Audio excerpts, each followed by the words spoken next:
पंचवटी, जहां हवा भी मानो किसी पवित्र मंत्र की तरह बहती है। सुबह की धूप पेड़ों की शाखाओं पर ऐसे टिक गई थी मानो किसी ने आकाश से सोने की महीन परत उतारकर जंगल में बिखेर दी हो।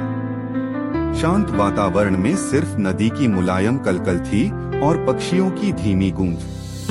उस निर्मल रोशनी के बीच एक छोटा सा आश्रम सीता मिट्टी में पौधे रोप रही थी। राम लकड़ियां काट रहे थे और लक्ष्मण जंगल के गहरे हिस्से की ओर लगातार देख रहे थे, जैसे किसी अनकही चेतावनी को महसूस कर रहे हों। तभी हवा ने अपना स्वर बदल दिया। पेड़ों की पत्तियां एक ही दिशा में झुकी और जंगल के अंधेरे कोने से एक अजीब सी चमक तैरती हुई सामने आई।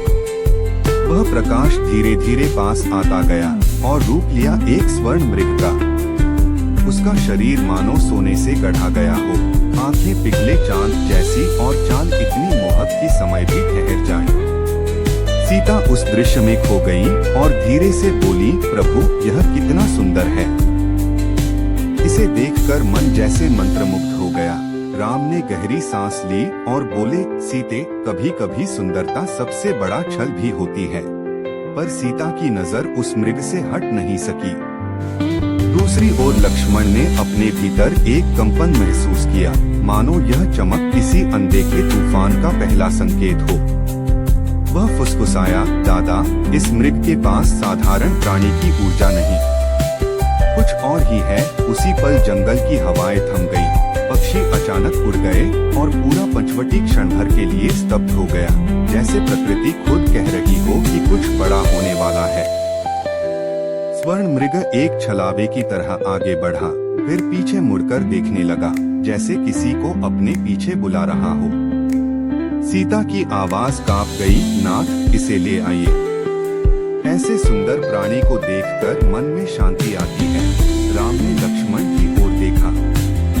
दोनों की आंखों में वही प्रश्न था, यह सोने की छाया आखिर चाहती क्या है।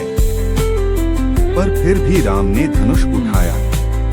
लक्ष्मण ने हल्के भय के साथ कहा, भैया सावधान रहिएगा, यह साधारण रूप नहीं लगता।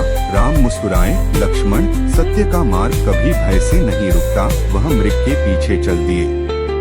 पर जैसे ही राम पेड़ों के बीच गुम हुए, पंचवटी की हवा भारी हो गई। एक अनमनी उदासी सीता के चेहरे पर उतर आई और लक्ष्मण ने दूर आकाश की ओर देखा। बादल जैसे बिना आवाज के एक गहरा पर्दा खींच रहे थे। प्रकृति का हर कण इस बात का संकेत दे रहा था कि यह स्वर्ण छाया किसी सुंदरता का वेश नहीं, एक बड़े अध्याय का आरंभ है। उस क्षण तीनों में से किसी को पता नहीं था कि आज पंचवटी में जो हल्का सा कंपन उठा है, वही आने वाले सबसे बड़े तूफान का पहला कदम है।